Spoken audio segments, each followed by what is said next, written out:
Hello, good afternoon. I'm Mike Beam, and I have the pleasure of serving as the Secretary of Agriculture for the state of Kansas. I want to welcome you to the 6th annual Kansas Growth Summit, sponsored by the Department of Agriculture. And I appreciate you taking time today to enter into the discussion about the pork sector and how we might work together to improve and enhance this sector in the state. Now, although our main summit will be in person this year, and we're excited about that, we want to continue having our sector breakouts done through Zoom or virtually, and that will allow us to hopefully reach more people in advance and get more input and participation as we talk about each sector on its own. So we appreciate the hard work that all of Kansas producers and those who support these services, what they've done to make Kansas agriculture a very significant part of the state's economy. So again, thanks for taking part today in participating. And I want to emphasize and I want to ask all of you to feel free to provide comments. They'll be prompted on how to do that, but provide your comments and participate in the discussion so we feel like we have the best information on how to identify these key challenges and opportunities for the pork sector. So at this point, I'm going to turn it over to Suzanne, let her introduce herself and kick off the pork sector program. Thank you all very much. Thank you, Secretary Beam. I'm Suzanne Ryan Numerick, and I'm with the Agricultural Division of Agriculture Marketing here at the Kansas Department of Agriculture. We're glad you've chosen to spend this afternoon with us. We'll be focusing the next hour on the Kansas pork sector, with the pork sector being an important sector of the state's agriculture economy. According to estimates prepared by the Kansas Department of Agriculture and based on the in-plan economic data model, the estimated direct impact of the pork industry is 500.5 million in output and 2,836 jobs. Including indirect and induced effects, the total impact of the sector on the Kansas economy reaches 725.4 million in output and 3,993 jobs. The vision of our agency is to provide an ideal environment for long-term sustainable agricultural prosperity and statewide economic growth. Our summit sector sessions provide the platform to entertain opportunities and barriers to agriculture industry growth for our state. I will go over a few housekeeping items. At this point, many of us are Zoom professionals, but I'd like to review a couple of items before the session begins. During the presentation portion of the session, all participant microphones are muted by the meeting host. If you have a question during the presentation, please submit your question using the chat button at the bottom of your screen. The host will then grant permission to unmute your microphone after the presentation portion of the session. And at that time, we encourage everyone to contribute to the discussion. At any time during this session, when you ask a question, please include your name, city, and organization. Lastly, this session is being recorded and will be posted online. I will now turn the program over to Dr. Sarah McReynolds, who will introduce our first speaker and topic of discussion. Dr. McReynolds. Thank you very much, Suzanne. I want to take the opportunity on behalf of the Kansas Department of Agriculture Division of Animal Health and introduce Dr. Tyler Hulk with the U.S. Swine Health Improvement Plan. The primary objectives of this pilot program was to develop and implement an African swine fever and classical swine fever monitored certification program, which is modeled off of the National Poultry Improvement Plan, which is called NPIP. And that is focused in on the avian influenza monitored certification that U.S. poultry commercial industry producers use. We have the opportunity to serve as administrators of the NPIP program in Kansas here at the Division of Animal Health, and we certainly have witnessed the benefit to the poultry industry in Kansas. So establishing a U.S. swine health improvement plan presents an opportunity to create an officially recognized plan which could address animal health issues, especially with those high consequence diseases such as classical swine fever and African swine fever. And we see this as a benefit to the pork producers in Kansas as well as the nation. So just a little bit on Dr. Hulk.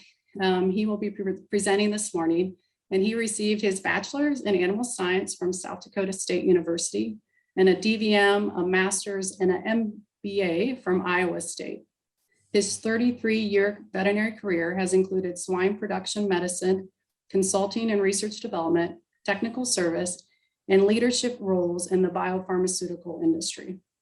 Dr. Holt currently provides technical and business consulting to 3 Iowa-based companies, and in December 2020, he began serving as a senior program coordinator for the U.S. ship pilot.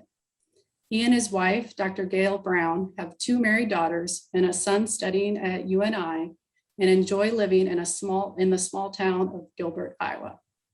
So please go ahead and share your screen, Dr. Holt. Thank you very much. I appreciate the opportunity to share today. I saw a few familiar faces and names that are joining us, so thanks. And please, as was mentioned earlier, if you have questions, we're going to allow for some questions towards the end here. My purpose is to give you an overview of the U.S. Swine Health Improvement Plan. And just to start off, I want to recognize Dr. Roger Main. And Dr. Main is serving as the principal investigator for this project. It is a 2-year pilot project funded by the USDA. We'll share a little more information on that. But it's a brainchild of Roger when he was asked to give a keynote speech at an American Association of Swine Veterinary meeting, actually almost 4 years ago. And in exploring what Roger could bring to our swine veterinary group, he studied about the National Poultry Improvement Plan. And the more he studied about that, the more he wondered, well, why don't we have something similar in the US? He got a grant from the Pork Board and SHIC to explore a case study to say, what would that look like? And then last year in 2020, the USDA granted a 2-year funding for us to get this initiated. And as Dr. McReynolds mentioned, I joined the team along with Dr. Giovanni Trevisan and Jordan Kraft, who I believe Jordan's on the call, so she can answer some of the questions too. But the 3 of us serve as a staff in supporting Roger in getting this pilot kicked off. So I think it's important, at least I didn't know much about the National Poultry Improvement Plan before Roger brought it to our attention. So it's important to understand what they've got in place on the poultry side. Apologize if this is redundant with what you already know, but for many of us in the swine industry, we're really not aware of it. But they've had a cooperative industry, state, and federal program in place for 86 years. They started a national program in 1935. And that program is all focused on health. They basically set up monitored and certified areas of evaluation that are to specific diseases. And we'll show you a slide here of some of those areas of certification. The example I've got on the slide right now is for Mycoplasma gallisepticum. And so in turkeys, for example, they're all monitored and therefore they can show freedom from that disease, which allows them to do movements, which helps them when they're talking about in some diseases relative to pork or to exports. And that's important to us, obviously, in the pork industry. The National Poultry Improvement Plan is voluntary, but it's nearly universal across all the different industries in poultry. It includes both the broilers, the turkeys, the egg industry, both commercial and the genetic side. And probably most importantly, it's recognized domestically across our states for interstate movement, as well as internationally for trade. So here's an example again of some of the health classifications: avian influenza, Salmonella pylori, Mycoplasma gallisepticum. And you can imagine if we had that in place on the swine side, that we could have some of our own diseases up there, such as PRRS, PED, mycoplasma, let alone the foreign animal diseases that are of most interest to us right now, ASF and CSF. Again, the National Poultry Improvement Plan is officially recognized standards of health that's in place to demonstrate freedom of disease, and it'll help with the trade impacting diseases when we look at exports. So just one slide to kind of describe how that works. It's a collaboration, I said, of industry, state, and federal.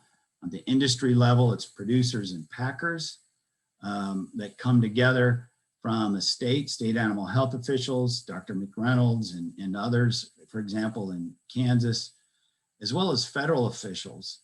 And it's the opportunity to get together. They basically get together every other year in the poultry industry and hold a House of Delegates.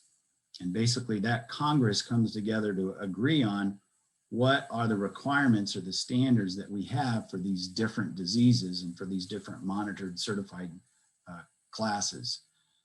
So it's that opportunity for there actually to be collaboration on what that looks like for the requirements. And when, again, going back to Roger's assessment a few years ago, it was clear that we really don't have, we've got a lot of good collaboration going on, but we can certainly raise the bar on the swine side with an additional level of industry, state, and federal partnership. So that's basically the opportunity that Roger saw. And again, we've initiated this pilot project. When the USDA funded this, they funded it with specific focus on African swine fever and classical swine fever. And so basically our objective is to develop and implement a pilot ASF CSF monitored certification program. And again, it's modeled after the NPIP, in this case, H5H7 avian influenza certification, because that's also a trade impacting disease. So when you think of it as a pork producer, or saw some veterinarians and nutritionists on the call, what's the purpose, or what would be some of the benefits that we would see from this pilot? First and foremost, when it's focused on ASF and CSF, it helps some collaboration, further coordination for foreign animal disease preparedness. And the one thing that in these first 7 months of getting this off the ground that I've seen, which is a little different than some of the other foreign animal disease preparedness, is there's a lot of focus on prevention. And I know we need to be working on, well, what happens if it gets here, and we're looking at response or certainly recovery from that. But the opportunity with SHIP is that we've got an additional focus on prevention. Another obvious purpose and objective and benefit from SHIP would be increased coordination within and between states. So we've already seen a lot of collaboration, a lot of discussion going on within states as they look at this program and talk about what they're doing for ASF and CSF. So it brings together stakeholders across different parts of the industry. So I'll have a slide later that we look at the classifications, and we want to involve not only the small commercial producers, but also non-commercial, let alone the large commercial production.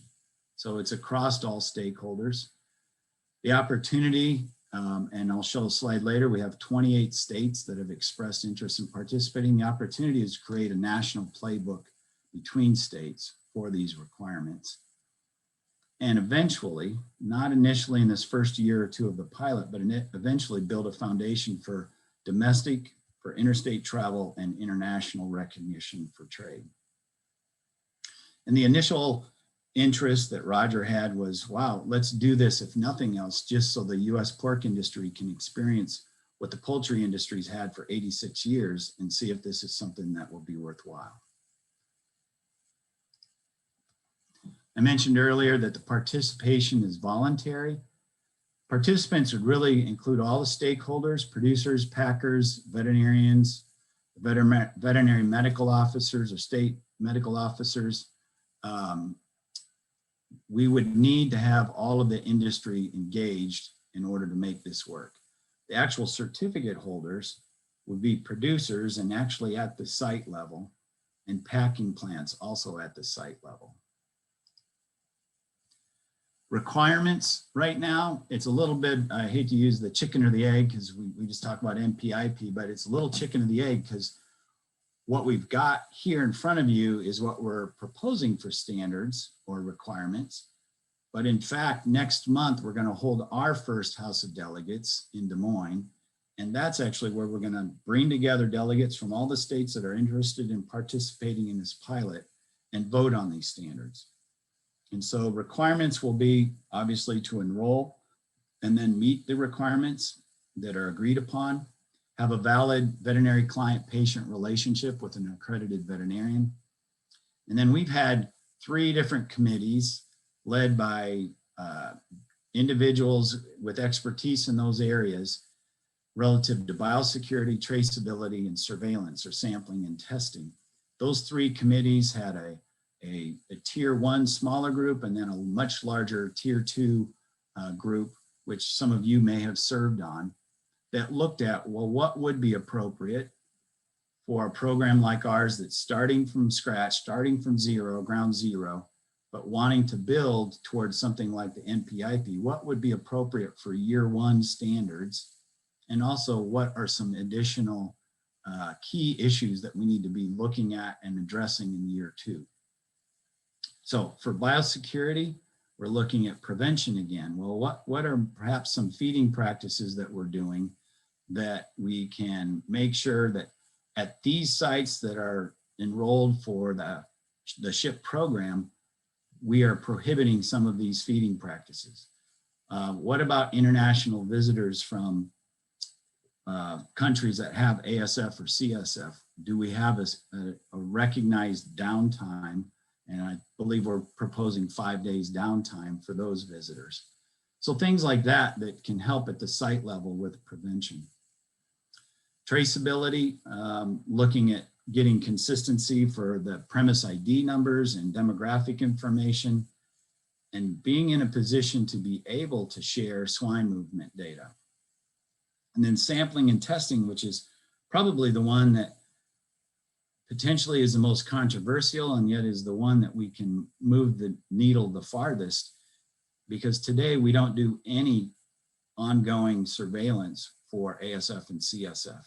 And there's good reasons for that, but in addressing those reasons, it's one of them is we don't have an assay that we're comfortable that we could go out and do that without creating concerns about some false positive results. So in the sampling and testing area or surveillance area, there's a lot of effort in these committees to look at, well, what are the state-of-art sampling and diagnostic tools that we should be engaging and working with the USDA towards, well, what would that look like to get approval to use those?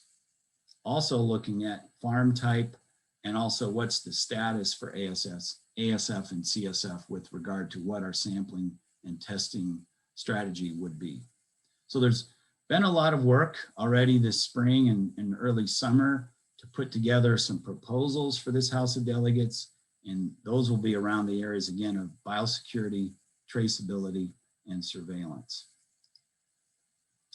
Real quick on governance, again, there was a group of investigators from 4 different universities that came together for this grant from Iowa State, SDSU, Minnesota, and Illinois. It's expanded beyond that now. In fact, I know we've got Jason from this call is going to participate on the feed biosafety side, Dr. Jones as well. So we're trying to gather in as much expertise as possible. And obviously we don't want to recreate the wheel. So when there's expertise that's already been working in these areas, we're trying to roll that into our program. General Conference Committee is something that they have in the NPIP as an oversight. And we've established one of them, a GCC, and they're actually working closely with another group, the National Swine Disease Council, which was commissioned by the National Pork Board a couple of years ago. So that gets a much broader swath across the industry as far as feedback into our program. I've already mentioned the technical advisory committees.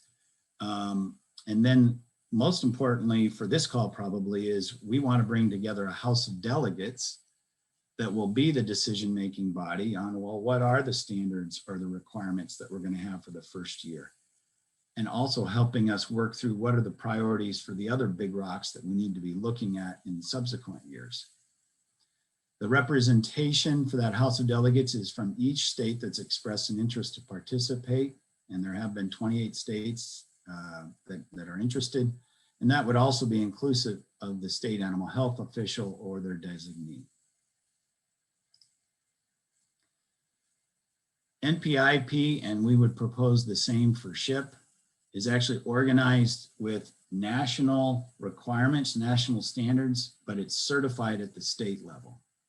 So Dr. McReynolds and the group from the Animal Health Board would be putting together an official state agency that would administer this program, maintain the list of participants and the participant information, and as needed, verify the status of the different participating sites.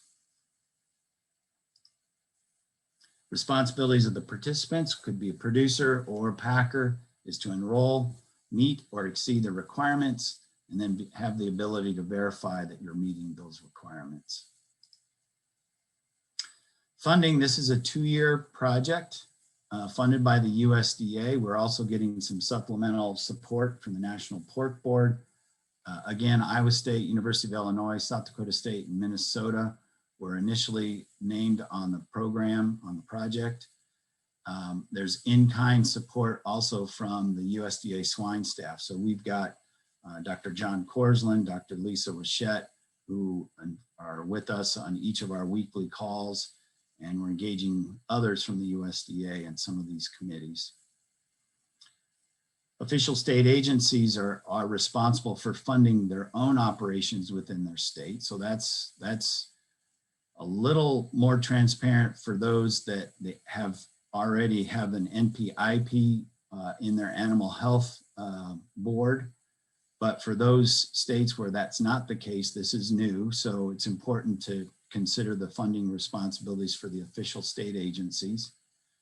And then producers and packers, the participants, will also bear the responsibility of meeting the requirements for certification. And right now, again, it's a little bit of a challenge to say, well, how much will it be? What does that look like? Because we haven't voted on what those requirements are. But initially, for example, the testing will be minimal, if negligible, for the first year as we put together an assessment of those assays, and a limited number of sampling and testing is done.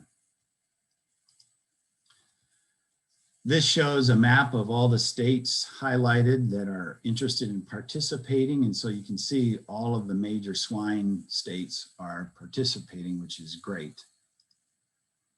And that will culminate next month in a House of Delegates meeting, which will be in Des Moines for this first year. And it's on August 23rd and 24th. That's a Monday and a Tuesday.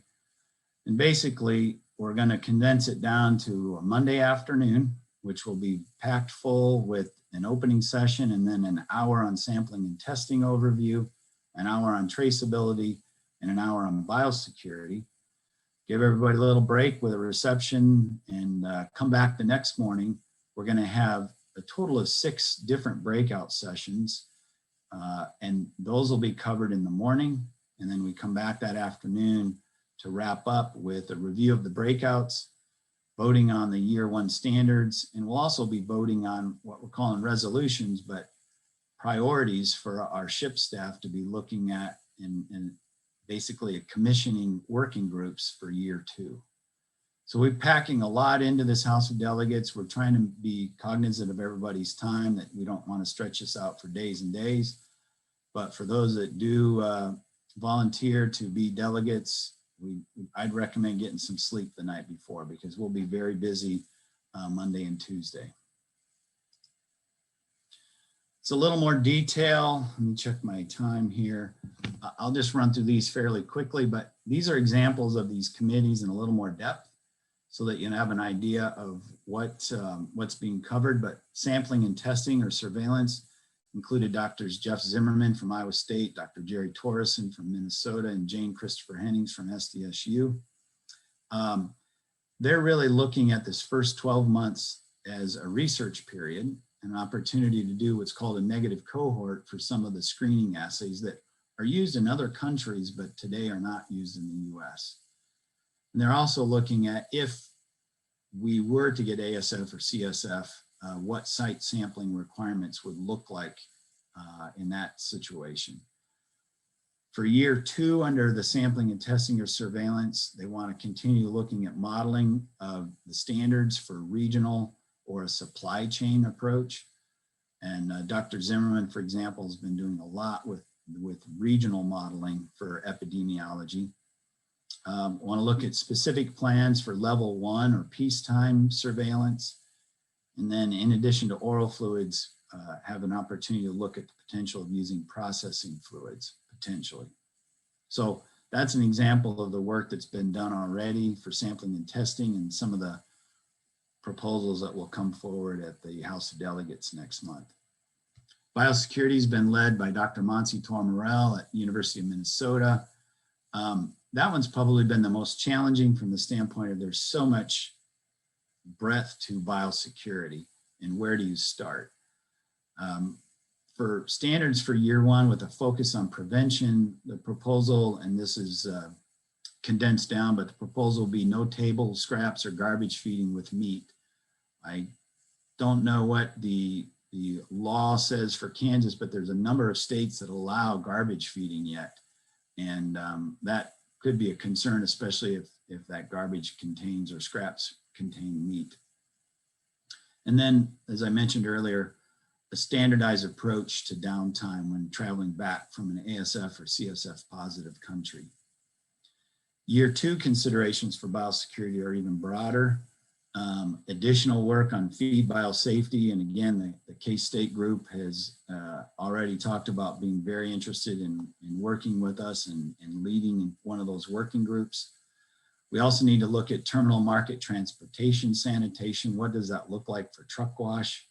Many of the other countries that have pork exports have mandatory truck wash following slaughter. So not saying that we can get there, or that maybe even that's the direction we want to go, but those are discussions we need to have in order to know, does that really help us in the long run as we try to improve our health for our national herd. Coal pig and coal sow movement is also an issue. And for example, Dr. Brett Marsh from Indiana has been working with us on some ideas there, and will lead that working group. And then herd or site biosecurity plans. So some of you may be sitting there going, I've done the secure pork supply. Well, what does that have to do with SHIP, or how do those work? Well, secure pork supply is very focused at this site level for biosecurity plans. And we're proposing that those be looked at and considered for resolutions to be part of the requirements for SHIP. But we want a group from SHIP to look through that and confirm that that's appropriate for what we're trying to accomplish. So trying to coordinate with secure pork supply, coordinate with other efforts that are already out there in the industry, and not duplicate or recreate the wheel. And then traceability has been being led by Dr. Jim Lowe at the University of Illinois. That one's pretty straightforward for the first year, with premise information and the ability to share 30 days of movement data. In the year 2, we've had demonstrations from Jeff Clark and Egan Brockhoff up in Canada about the program Pig Trace, which up in Canada, they basically track all live movement of pigs and deads, whether that's within their province or between provinces. And they've got a pretty robust system in place that we want to take a look at for potentially piloting or demoing in the US. And then also continue to assess other traceability programs from pork export countries. So a lot of effort, a pretty broad approach in all 3 of these areas: biosecurity, sampling and testing, and traceability. but some of these are just big rocks that we probably have turned over in the past, but just put right back in place without doing anything to address it. So that's the opportunity with SHIP, is to go forward with some action. The litmus test for all of these standards that we use for our staff is, for what we do, does it represent a tangible improvement to the status quo of our foreign animal disease preparedness? For what we do, will a broad spectrum of participants, packers and producers, agree to it across the different sizes and types of stakeholders in each state? For what we do, is it or can it be done across the broad spectrum of the U.S. pork industry participants and states? And for what we do, does it provide a foundation that can be built upon, improved, and updated over time? Again, the NPIP has been in place for 86 years. So they've got a lot of experience and they've got a strong foundation built. Real quick, and then I'll finish up here. I did want to run through the classifications. In NPIP, they have what they call subparts. And so commercial turkey producers vote on certain requirements, and broilers on different requirements. They may be the same, but they may be different. The backyard flocks have their own classification. Genetics have their own classification. Eggs, layers have their own classification. And they vote by those different requirements. When we talked at the beginning of the year about how we want to approach this, we want to lay the groundwork for that. But in this first year, we're not going to have unique requirements for any of these classifications, but we wanted to lay out these classifications so that we would have that groundwork in place. And those would be commercial breeding herd sites, and we picked the number of 1,000 head or greater. Commercial growing pig sites at 2,000 head or greater. Slaughter facilities doing more than 100,000 pigs per year. And if there are sites that don't fit any of those categories, those all fit in the small commercial sites. So we're not trying to ignore the smaller commercial sites.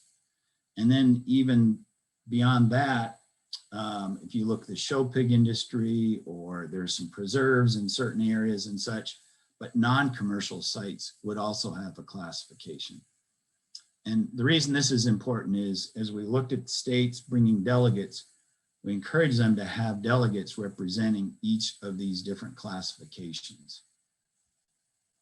In the future, there's the potential that we'd have unique requirements for these different classifications, no different than what is in place for the NPIP with their subparts. So delegate selection, as you can imagine, we want folks that come to Des Moines that are engaged and excited to participate and provide input on disease surveillance, biosecurity, and traceability. We've had a number of folks involved in committees. So if you've been on a committee, you already have a running start into what we're doing with SHIP, and you'd be an excellent candidate for a delegate or a member of the National Swine Disease Council. And then also, as far as delegates, we are requiring that the state animal health official or their designee be one of the voting delegates. Again, it's August 23rd and 24th. We'll be voting on year 1 standards, and then year 2 resolutions, which basically would commission working groups to help prioritize where we go from here. There'll be breakouts in biosecurity, traceability, and surveillance. And for those that choose to participate as delegates, we also see that you as great ambassadors for SHIP when you go back to your state and help recruit others to join in, again, in a voluntary program. So I believe this is my last slide, and I just want to let you know that there is more information than what I've covered here on our website at usswinehealthimprovementplan.com. So feel free to go out there and look around and see if you find something of interest, and also our website and email address is on there. So if you have further questions, feel free to reach out. So with that, I have finished my slides, and I guess I'll open up to questions or turn it back to Dr. McReynolds. Yeah, absolutely. Thank you so much. We are ready for questions. So if you have a question, you can unmute on Zoom or your phone, or you can type them into the chat.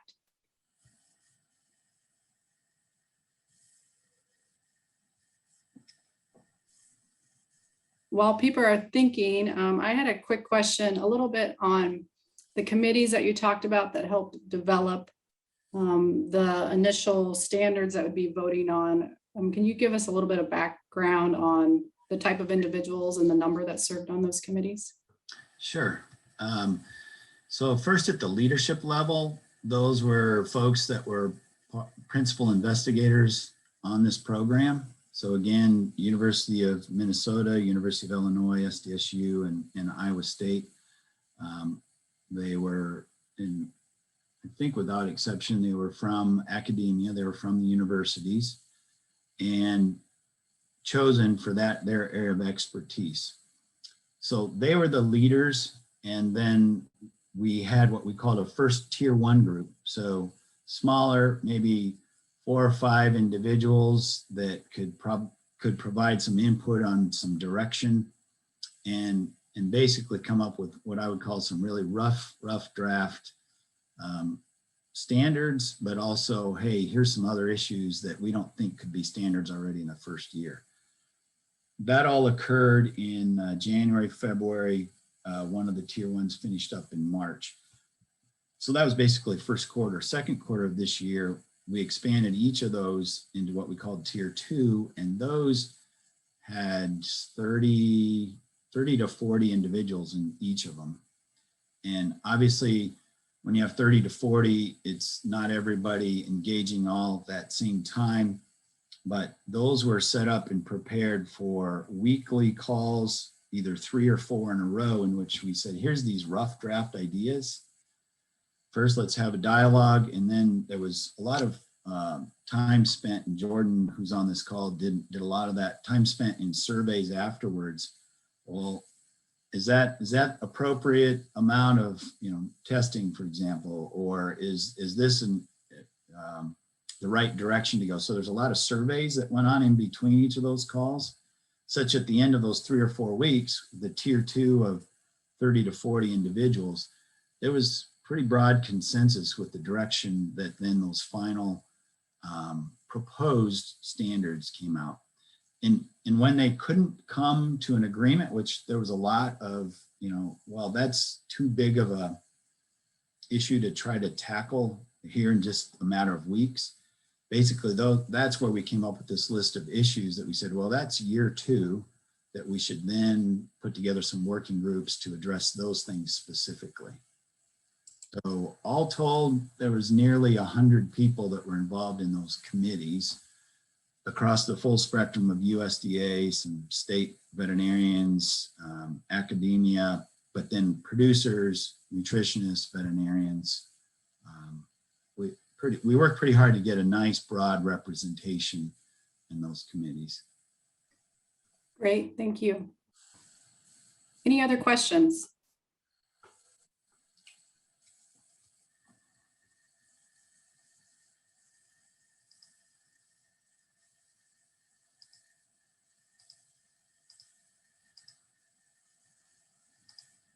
Well, as Dr. Hogue mentioned, we are having that House of Delegate meeting in August, and Tim Stroda with the Kansas Pork Association might just touch on that a little bit.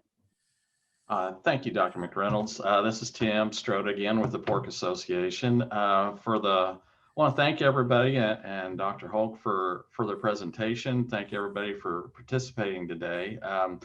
As I'm sure you know, you probably already figured out, I think my job is to get the farmers to the House of Delegates. So for those of you on the call, you might be looking at your calendars for August 23rd and 24th. I'll probably be talking to some of you here in the next couple of days. So that's our job fairly quick, is to think through whether you can make those meetings and your interest in that. And I appreciate you working on it as we move forward. Dr. McReynolds, we will make this happen, and we will make sure Kansans are represented at the meetings. Great, thank you so much.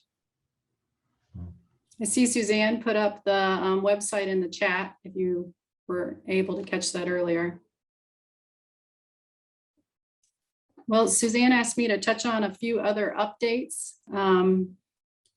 before she went back to the business with the pork sector. So the first thing I was going to mention was we have been working as part of a national program with a diagnostic sample collection trading program. So this is something that it's another work group across many states, industry, pork producers, veterinarians to try to come up with a certified sampler program for diseases such as African swine fever, classical swine fever, or foot and mouth disease.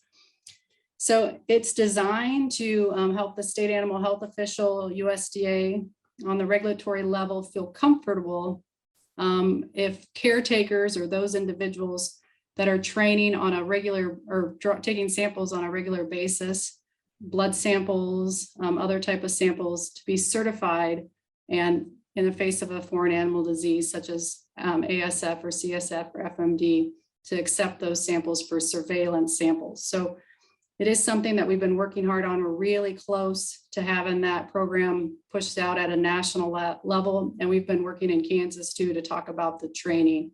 If you're interested, I'll put it in the chat as well, but there's some training videos are already on the Secure Pork website. So you can certainly look into those and see what might be involved in that training certification program.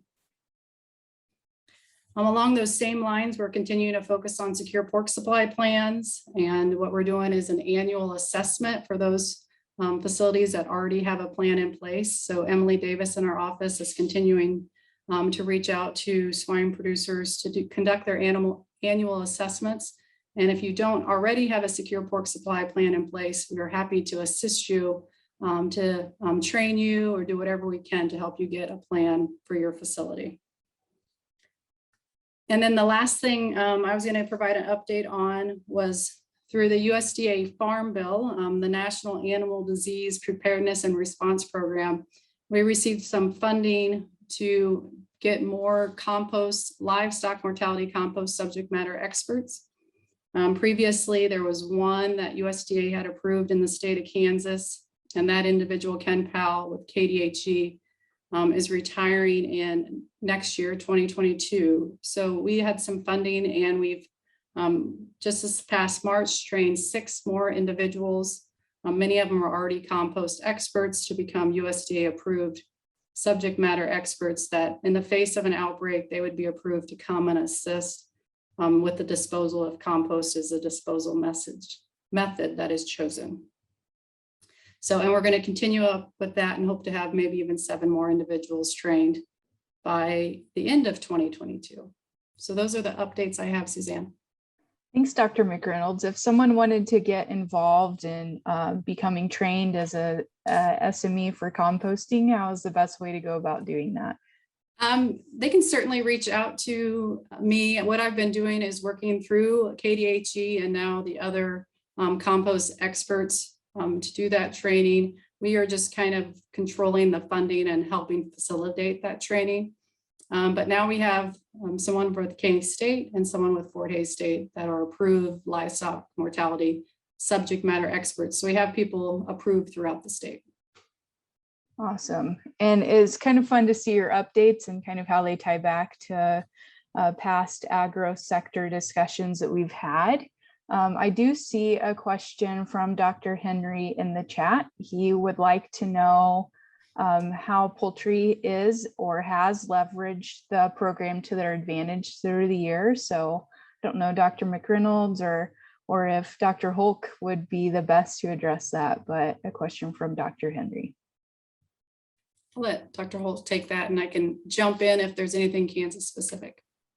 Yeah, well, I'd say this will be broad, and I think it would be good to have some relative to Kansas, but broad terms, by having certified health status, they've seen improvements in the transition from genetic stock into commercial. So in other words, there's clear health status for some of the endemic diseases that has helped that industry to maybe not eliminate, but certainly control, because they know the status of their disease, of their genetics when they're coming in, which, you know, when we've talked within SHIP, that's certainly an area that would be very beneficial for the swine industry.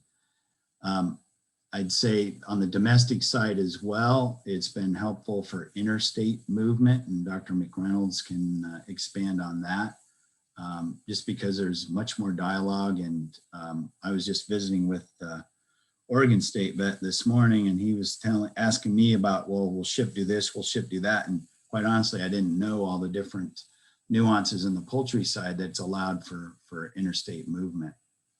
And then for export markets, by establishing something for the H7 influenza, I mean, certainly that's been an impact to expedite the exports when they have a trade impacting disease. So I don't know, off the top of my head, those would be three. Would be, you've got a known status from genetic suppliers. It certainly helped with domestic travel within the US, interstate, and then impact on foreign trade and recognition internationally. But Dr. McReynolds, what else have you seen? Yeah, I don't have much more to add. Certainly in Kansas, if you have that known status, the movement requirements are a little different depending on the disease and the certification. But instead of having that traditional certificate of veterinary inspection, they have a testing form that's signed, and we verify that they're active in the program. They certainly use it for marketing with the certification, like you mentioned, for genetic. And then also in Kansas, we do have some genetic poultry, commercial poultry, that have used this program to what we call compartmentalize. So they are having a higher level status than our other commercial poultry industries, but that allows them, in the face of an outbreak, even if we would have avian influenza in Kansas, countries are agreed to continue to take that trade because they know they have such a high biosecurity level as well as disease status certification. So that's been a major benefit looking at a Kansas company as well. Thank you guys for that. And thank you, Dr. Henry, for the question. It's fun, like I said, to see how we brought topics in that have been identified as priority action items as the industry over the years. Last year, the group identified developing critical tools to manage a disease outbreak, protecting food safety, and enhancing consumers' confidence and trust in Kansas livestock is one of the top priorities for the sector. So everything I mentioned that we talked about today kind of tied back to that. But we are interested in what everyone is thinking for the coming year as far as priorities for the sector.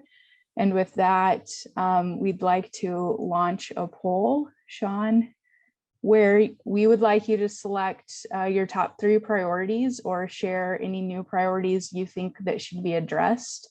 And if you select other, we would like you to elaborate on that in the chat. So we'll take a little bit of time to do that.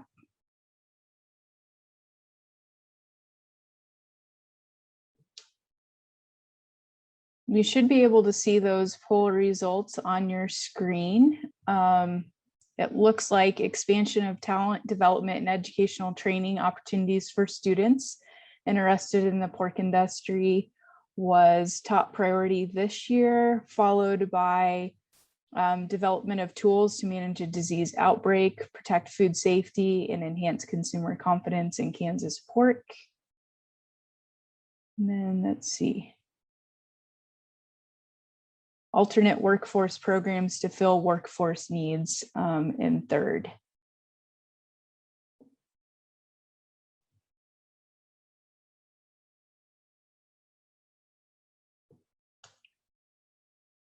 And with that, I would like to open up the sector for discussion and kind of get your guys' ideas or feels for some of those priority items that were selected. If you have anything you think we should be working on that we haven't mentioned, I will lead off with a question for the sector. Since this session is about the growth of the pork sector, what obstacles do you continue to experience on your operation? And you can either unmute yourself to share or post in the chat.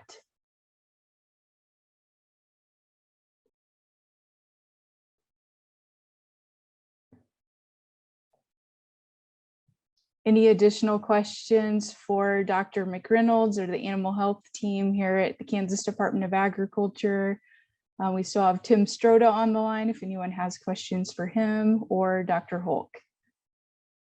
Suzanne, I might chime in here on the poll question. That, you know, labor always continues to come up as a big barrier for all producers, and I think we still have a couple of producers on the Zoom. So I'd be curious, you know, when we talk about expansion of talent development and educational training, where do they as a producer see that level? Where, at the high school level, at the community college, technical college, or, you know, I know it would be all across boards, but if we were to really focus on one specific age group, where would a producer really want us to see us really focus our efforts to promote careers in the swine industry? So I'd open that up to any producers that are still on the Zoom, or Tim, since you work with the producers hand in hand. It sounds like they're still pretty quiet. You do know our bunch is quiet most of the time. So that's what they have me for. And so I would say I'm not sure that we can hone in on any one spot. I think we need to look at multiple levels and have materials and programs available for the levels you mentioned, as well as clear down starting in the grade school level, and so or middle school level. So those are some of the work that we've seen kids think about. I wasn't one that thought that I would be doing this when I was in middle school, that's for sure. And so but we see some kids do have a plan and they follow through on their plan. So if we can help them with that plan at a younger age, I think it would be helpful to our farms. Thanks, Tim. And we know that Kansas Pork Association has done some really cool things with virtual farm tours and whatnot. So we appreciate all that you do to engage that level of students and just exposing them to the swine industry. I'm not seeing any additional questions or feedback in the chat. So with that, we'll go ahead and wrap up the session today. If you think of a question later, you know where to reach us. We're here in Manhattan at the Kansas Department of Ag. Tim Stroda is easy to reach at Kansas Pork. And we're happy to have any discussions with you if you have ideas about action items that you'd like worked on in the coming year. So thank you today for your participation in the pork session.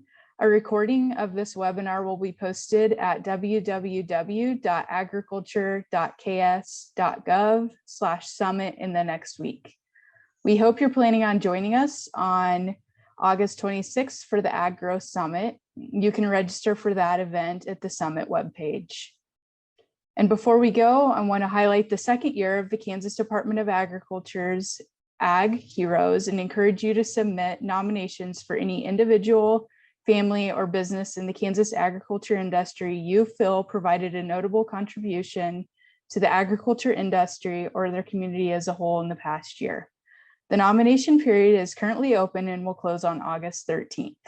The nomination instructions can be found at www.agriculture.ks.gov/summit. Thanks, everyone.